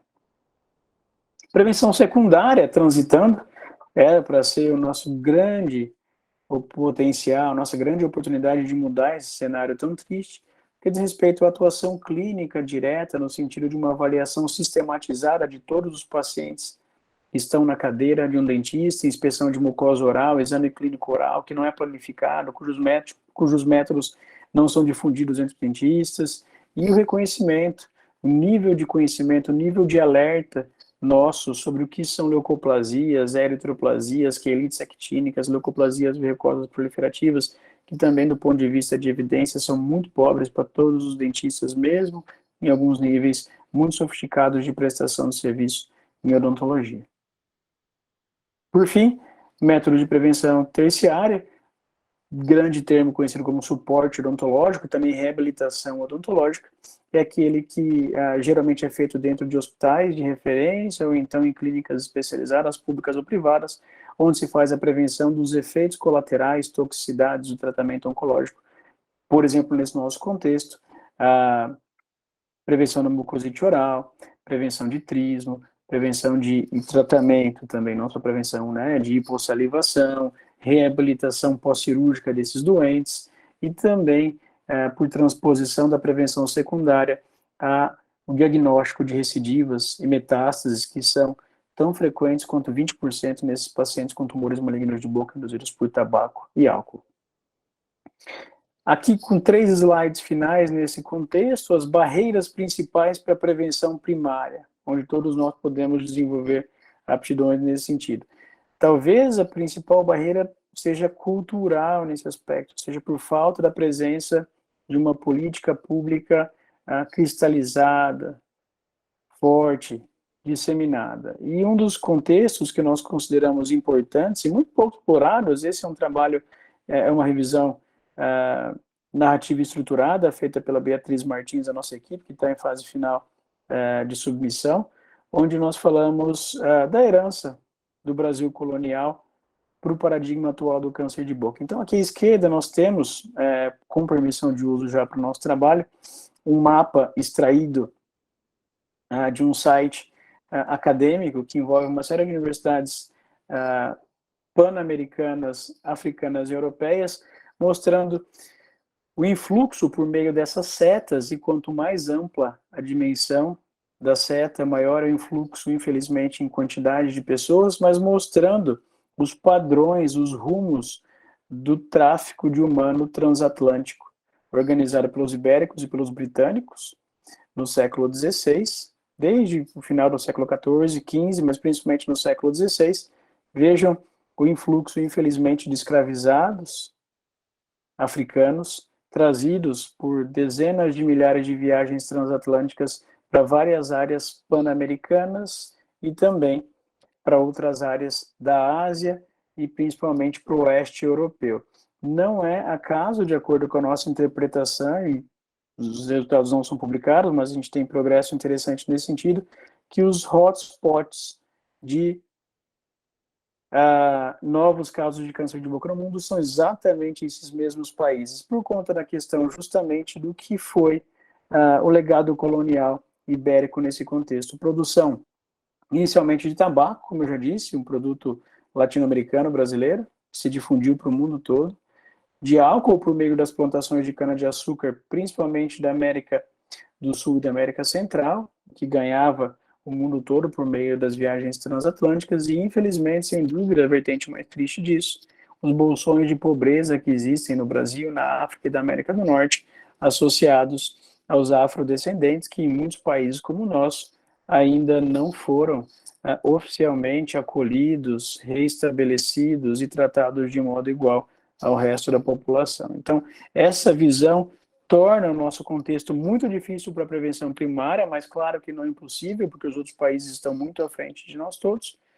E a prevenção secundária, não menos atrasada, também é motivo de alertas muito antigos. Vejam, essa publicação tem exatamente 20 anos, é uma publicação organizada pela American Cancer Society, especificamente no Guideline de Detecção Precoce de Câncer. Então, desde 2002, nós temos ali uma orientação explícita quanto ao fato de que pacientes adultos com mais de 40 anos devem passar por um screening sistematizado, por um rastreio sistematizado, seja no consultório médico ou odontológico, nesse nosso caso, público ou privado, seja no centro de referência. Então, assim como os métodos de detecção primária de tumores de mama, tumores coloretais, próstata e cérvix uterino, são fundamentais. Está aqui a inspeção de cavidade oral há 20 anos, e isso é praticamente intocado pela perspectiva nacional. Esses dados vêm sendo potencializados pela própria American Dental Association, que recomenda, naquele mesmo artigo que eu já citei, que a Visual Oral Examination, o exame clínico intraoral, seja realizado em todos os pacientes adultos nas primeiras consultas odontológicas de qualquer natureza, emergência, ou rotina, ou retornos. E esse é um position paper muito importante para nós todos nesse contexto, mostrando que nós temos de evidência para exame clínico intraoral e diagnóstico de desordens potencialmente malignas.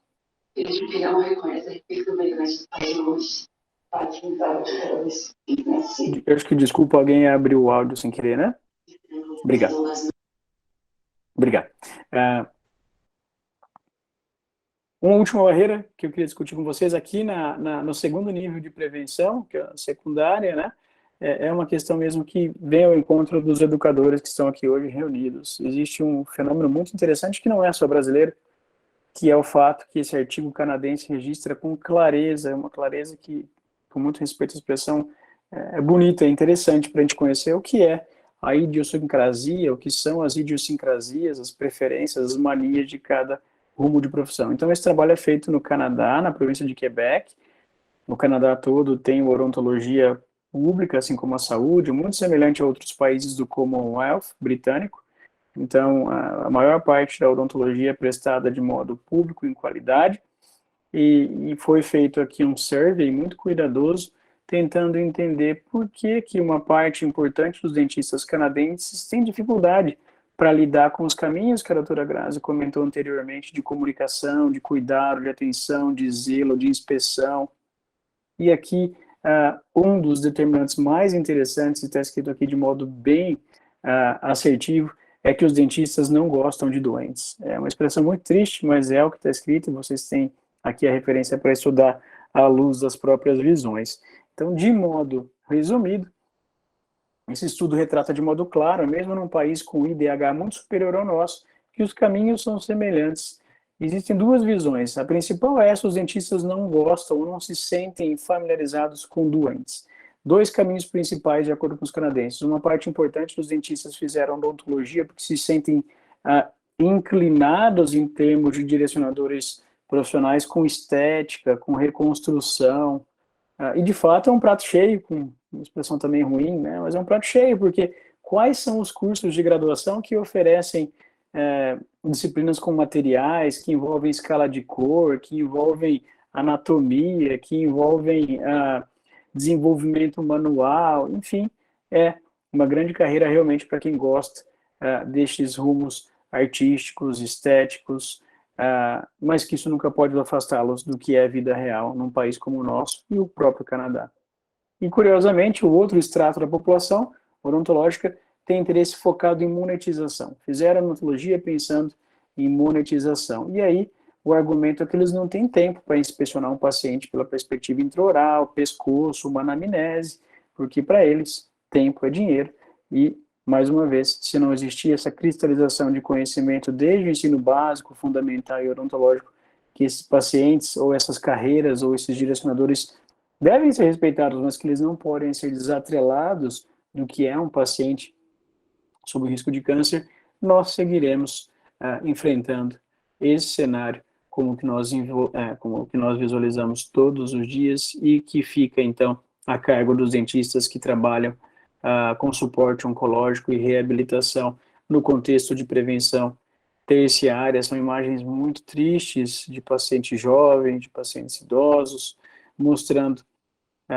como é o paradigma pós-tratamento para aqueles pacientes, infelizmente poucos, que sobrevivem mais do que 5 anos, por conta das recidivas, por conta das grandes ressecções e complicações pós-cirúrgicas, não só estéticas, mas funcionais, e que, portanto, nesse contexto, envolvem fala, deglutição, envolvem questões psicossociais e, é claro, que são avatares, com muito respeito, da reunião de hoje.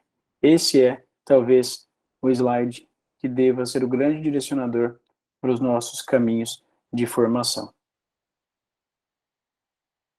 Algumas recomendações finais de leitura para os interessados. Esse é um artigo da nossa equipe, realizado em parceria com a equipe da Universidade de Harvard, em Boston, com o professor Nathaniel Trister, e também com a equipe da Universidade de Talca, no Chile, onde nós trouxemos para a revista da Academia Norte-Americana de Medicina Oral e Patologia Oral algumas ferramentas de comunicação que o dentista pode usar como uma estratégia para diminuir a sua própria ansiedade, no contexto que a Grazi comentou conosco.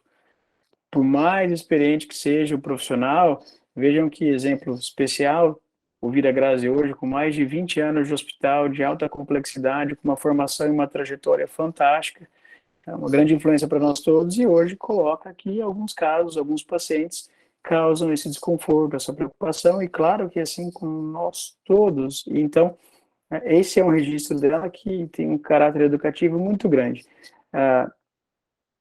Esse é um artigo que tem esse objetivo, de trazer método para essa comunicação, como ela usa, como nós usamos, e um dos grandes métodos usados por oncologistas do mundo todo se chama SPIKES, é um acrônimo, um mnemônico, que tem essas 6 etapas diferentes, onde o profissional trabalha para diminuir a sua própria, descomprimir a sua própria ansiedade para fazer a entrega de notícias ruins no contexto de câncer de boca e orofaringe, mas, sobretudo, que tem o objetivo de entregar uma notícia mais direcionada para o paciente, dentro dos valores desse próprio indivíduo, em termos de vocabulário, em termos de visão de espiritualidade e religião, em termos de acesso ao tratamento, será um indivíduo que tem acesso a um serviço privado, ou se ele vai ser tratado exclusivamente no SUS. Enfim, são tantas camadas de complexidades do diagnóstico para o tratamento que, do ponto de vista científico, está claro que quanto melhor for a qualidade de comunicação de um médico ou de um dentista com esses pacientes, desde o diagnóstico, desde a indicação da biópsia, maior a chance dele concluir o tratamento oncológico e de ter, portanto, um prognóstico mais favorável. Por mais simples que seja essa revisão narrativa, vejam que, mesmo sendo soft science, é um trabalho que foi considerado como um dos 3 superiores do ano de 2020 da seção de medicina oral do jornal da Academia Americana de Medicina Oral e Patologia Oral, porque de fato nós precisamos falar sobre o que o CRO Minas Gerais nos reúne hoje. Da mesma maneira, naquele contexto talvez mais de prevenção primária e secundária da estratégia de entrega de notícias ruins, no termo que a Grazi também usou várias vezes conosco, nós precisamos compreender que os nossos pacientes, a nossa população, ela precisa ser educada quanto à odontologia, quanto ao câncer de boca, quanto às desordens potencialmente malignas, quanto às toxicidades do tratamento, e está claro, esse é um trabalho da nossa equipe em parceria com o ICESP, novamente, está claro, pela perspectiva de literatura científica, que os nossos pacientes têm uma demanda de compreensão desde as ferramentas mais simples, como não só a verbal, orientação verbal, mas cartas, orientações, e aqui há uma intervenção de um vídeo educativo financiado pela FAPESP, da tese de doutorado do Diego Tetzner, orientada pelo professor Márcio, realizada em parceria com a Carol, lá no ICESP, mostrando que quanto mais bem educado esse paciente for, maior é a chance dele concluir o tratamento com uma compreensão superior e, portanto, menos dor e, portanto, menos ansiedade associada à mucosite, à carga de radiação e daí por diante. Eu concluo aqui, então, a minha apresentação de hoje, mostrando um símbolo de como essa guerra é contínua. Nós estamos na era da inteligência artificial, nós estamos na era dos alinhadores invisíveis ortodônticos, e a gente continua vendo casos como esse. É a gentileza da doutora Ana Carolina, minha grande parceira de trabalho de vida, minha esposa, que é cheia de comorbidade também, tadinha, depois de 20 anos de união, de uma história muito triste de uma paciente jovem, não tabagista, não etilista, com menos de 30 anos de idade, que, por semelhança ao que nós já discutimos hoje, teve um itinerário diagnóstico caótico, mesmo uma paciente com ótimo nível de literacia em saúde, uma paciente com acesso ao diagnóstico, e que foi sendo tratada de modo equivocada por diversos colegas dentistas e médicos, como se não fosse um câncer.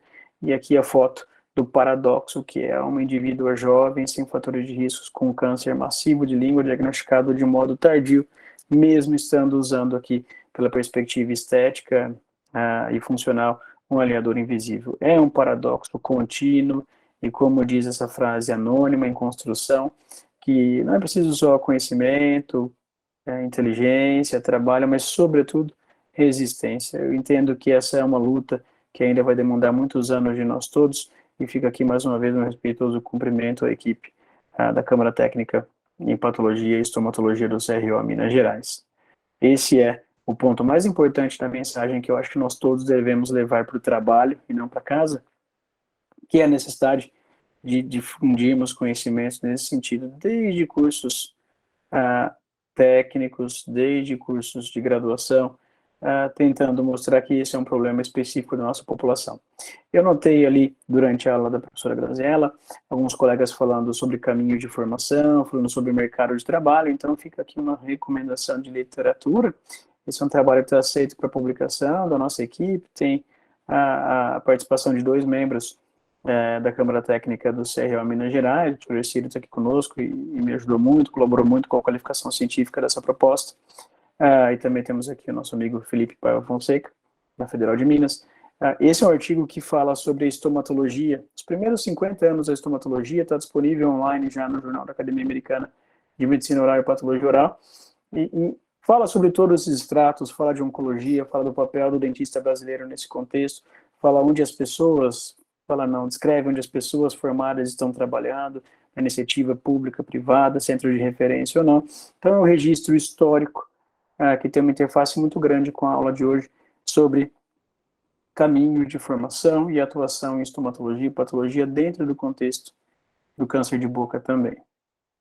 Uma última sugestão é o livro da nossa equipe do ICESP e da FOP Unicamp, sem nenhum interesse comercial. Nós acabamos de receber os primeiros pagamentos relacionados aos direitos autorais, que está sendo integralmente doado para o próprio Serviço de Odontologia do ICESP, um livro que nos surpreendeu muito pela capacidade de venda digital e papel, e que fala sobre toda essa base de discussão teórica que nós abordamos aqui hoje. Agradeço mais uma vez, então, ao professor Ercílio, a professora Mina, a professora Lívia, a Jéssica, que nos reuniu hoje, a Grazi, e meus parceiros aqui de trabalho e vida da FOP Unicamp, nesse contexto específico de ensino e pesquisa, e assistência aos pacientes, professor Márcio Lopes, professor Pablo Vargas, professor Osley Paes de Almeida, todos os nossos alunos de pós-graduação e graduação, como os nossos servidores que são fundamentais nesse sentido, a nossa equipe do ICESP, liderada pela doutora Thaís Brandão e a parceira de pesquisa, a Carol, e também o Serviço de Odontologia do Boldrini, no nome da doutora Regina Mendonça, que me acolhe da mesma maneira, de modo muito fraternal.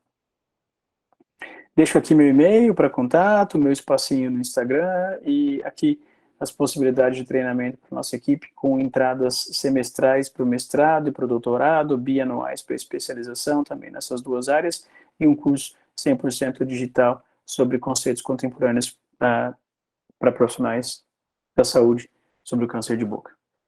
Jéssica, me perdoe ter ultrapassado também aqui um pouquinho o meu tempo. Muito obrigado pela atenção de todos. Problema nenhum, doutor Alan, foi ótimo. Se você e a doutora Graziela passear aí pelos comentários, é só elogios à aula, com dados atualizados, todo mundo gostou bastante. A gente aí tem um recorde de pessoas, ainda tem gente aí na faculdade de Uberlândia, se eu não me engano, no auditório assistindo. Então, foi muito gratificante para a gente que agradece aqui do CROMG. A gente vai agora para a parte das perguntas, eu vou fazer mais ou menos 3 perguntas para cada, tá? Pode começar com você, já que a câmera já está aberta, você está aí, tá? Eu separei aqui. A Maria Dilânia perguntou assim, por que a incidência do câncer bucal aumentou durante esses anos? Jéssica, desculpa, cortou por alguns minutinhos. As perguntas são inicialmente para mim ou para a Grazi? Perdão. Aproveitar que você já está com a câmera Claro, aberta, perfeito. sim, a gente Claro pode que fazer sim, assim? perfeito. Claro que sim, desculpa. A Maria Dilânia, assim. Essa é ela uma pergunta muito perguntou, por que importante, você Jéssica. acha que... Eu ouvi, obrigado, desculpa, perdão. Ah, tá. Estou com a conexão um pouquinho instável aqui. Mas a visão é a seguinte, não existem respostas de modo muito objetivos para entender por que o número novo de casos de câncer de boca aumentou de modo tão importante no mundo inteiro. Mas que fique renovada a ideia de que esse aumento, como mostra aquele mapa de temperatura da OMS, ele é muito concentrado em alguns países mais pobres, em alguns países menos desenvolvidos. Então, é ainda impacto de tabaco, de álcool e também, super importante lembrar, que nos últimos 20 anos existe um incremento muito grande de novos casos de câncer de orofaringe, envolvendo topografias da boca, da região posterior, pelo papilomavírus humano. É importante também dizer que o Brasil tem uma política anti-tabaco que tem crescido muito, que é importante, mas esse é um ponto ainda para um país como o nosso, que nunca deve ser rechaçado. Tabaco, álcool, políticas sociais e de saúde pouco difundidas são as principais causas para essa dificuldade em controlar o câncer de boca e orofaringe num país como o nosso.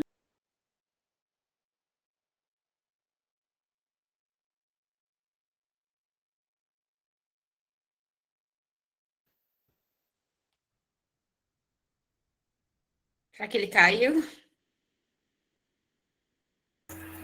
Provavelmente teve algum probleminha. Eu vou passar a próxima para você, viu, doutora Graziela? Pode ser? Que eu separei aqui. Desculpa, eu caí e voltei. Perdão. Alan caiu, mas não machucou, está de volta. Obrigado, Lucílio. Perdão, desculpa. Vocês Imagina, pode ouviram continuar. Vocês ouviram a minha resposta, Jéssica? Perdão. Só o finalzinho, assim, acho que não deu para entender. Tranquilo. Então, só para renovar essa ideia, num país como o nosso ainda, a despeito do progresso da política anti-tabaco, que tem sido, em alguns aspectos, muito forte, a gente não pode desassociar o aumento de casos ainda à persistência de tabaco, à persistência de álcool e aí a questão emergente do HPV para os tumores da orofaringe. Embora existam outras questões que são importantes e emergentes, como alimentação, como estilo de vida, industrialização, tabaco, álcool e HPV ainda são os pontos que a gente tem como principais fatores de risco para esse aumento, ou para essa dificuldade de controlar os casos, pelo menos. Entendido. A Gabriela Ribeiro, ela fala assim, professor Alan, primeiramente gostaria de parabenizar pela excelente apresentação e gostaria de saber quais as principais causas que você imagina que levam o Brasil a ter um nível mais elevado de mortes de câncer de cabeça e pescoço. Seria apenas o diagnóstico tardio? Sobretudo o diagnóstico tardio. Isso, repetindo o termo que eu usei, obrigado pela pergunta, é um dogma em oncologia. Diagnóstico tardio quase que exclusivamente é o responsável por um prognóstico ruim. Isso vale para tumores da mama, da próstata, do pulmão. Então, o fato de nós não termos uma consolidação de diagnóstico precoce no Brasil, por vários motivos que eu comentei, qualificação profissional odontológica ou médica, um exame de rotina, como, por exemplo, um biomarcador. Se nós pensarmos para os tumores mais incidentes no mundo, como mama, próstata, cérvix uterino, coloretais, todos eles têm estratégias validadas mundialmente de diagnóstico precoce. Pensando em mama, existe a mamografia, existe a validação do autoexame, existe um padrão de retorno para mulheres adultas muito consolidado, de modo frequente. Se nós pensarmos em próstata, existe um ótimo biomarcador em termos de sensibilidade, que é o PSA. Se nós pensarmos em tumores,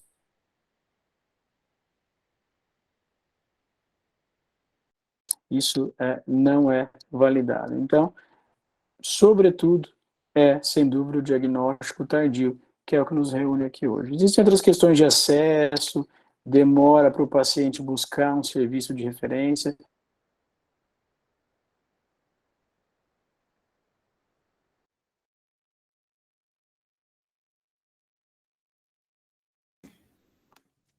Acho que ele caiu de novo.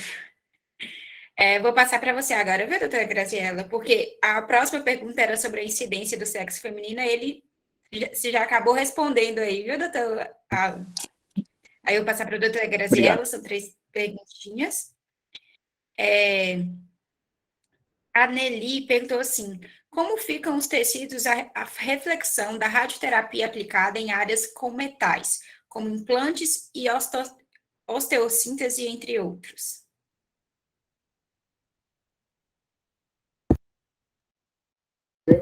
Oi, tá me ouvindo? Obrigada pela pergunta. É um assunto também que é pouco discutido na literatura, já tem alguns trabalhos sobre o assunto, sobre o impacto dosimétrico, né, da radiação em áreas que tenham coroas metálicas, que tenham implantes, que tenham placas. Tem alguns trabalhos mostrando que tem, sim, um aumento de dose, uma distribuição de dose maior nessas regiões. Tem alguns estudos até pedindo para usar alguns tipos de dispositivos, como aquelas placas de acetato, mas é uma coisa que a gente não faz, tá?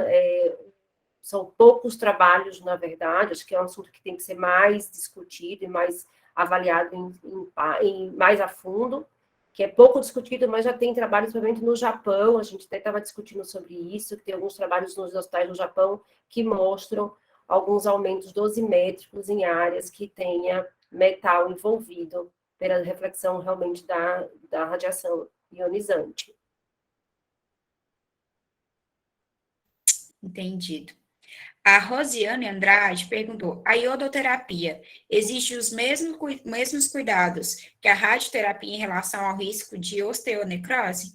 Não, a radioiodoterapia é um outro tipo de tratamento, ele usa uma radiação que você não, é uma radiação que você ingere o iodo radioativo, que é o iodo 125, e quando você faz isso, o que acontece? As células da tireoide, ela tem na sua membrana celular, ela tem uns receptores específicos que puxa, né, que são ávidos por iodo, que é a proteína NIS, que é um cotransportador de iodo, e esse iodo, então, quando o paciente ingere, o paciente tem que ficar isolado, ele é internado em uma terapia de radioisótopo específica dentro de um hospital, e aí o paciente, ele vai fazer a radiação, ele é dentro do paciente, então o paciente toma essa medicação, ela geralmente é em cápsula ou em forma líquida, e esse iodo radioativo, então, vai para essas células da tireoide, só que outros órgãos também expressam em sua membrana celular esse mesmo receptor, que é essa proteína NIS, então puxa também esse iodo, como as glândulas salivares. Então, a gente vê paciente com outros tipos de complicações, como principalmente as cialodenites, que são o quê? São edemas e também dor em região de glândula, topografias de glândula salivar, principalmente nas parótidas e submandibulares. O paciente vai ter disfunção, então vai ter uma hipofunção, vai ter uma xerostomia, e a consequência dessa xerostomia, alguns pacientes meus eu já tenho também casos com cáries, mas pelo próprio fato, não é tem algum trabalho já mostrando que a própria radioiodo causa alteração na estrutura dentária, mas o mais é pelo fato da hipofunção salivar, que é uma consequência secundária, mas não de necrose, tá? Ok. E para finalizar, o Ricardo Brito, ele pergunta se existe algum manual ou protocolo que podemos seguir para o nosso dia a dia. Então, isso é um assunto que também é difícil a gente dar uma receita de bolo, não existe, né? Acho que existe, sim, trabalhos científicos, existe, sim, alguns...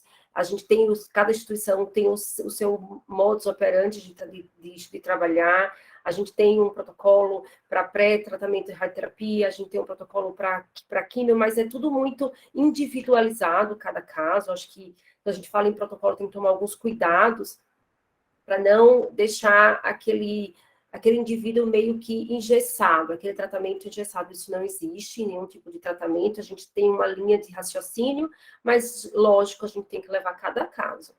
O que existe, sim, a gente tem, como o doutor Alan mostrou de forma excelente, então tem vários trabalhos científicos, tem vários guidelines que a gente também pode estudar, tem os livros, tem o livro do Alan, que foi publicado agora do ICESP, que é excelente, tem vários cursos, a gente também tem o curso do AC Camargo, que vai voltar a lançar agora. Então, assim, acho que tem várias maneiras de você se capacitar para você criar um raciocínio lógico de tratamento.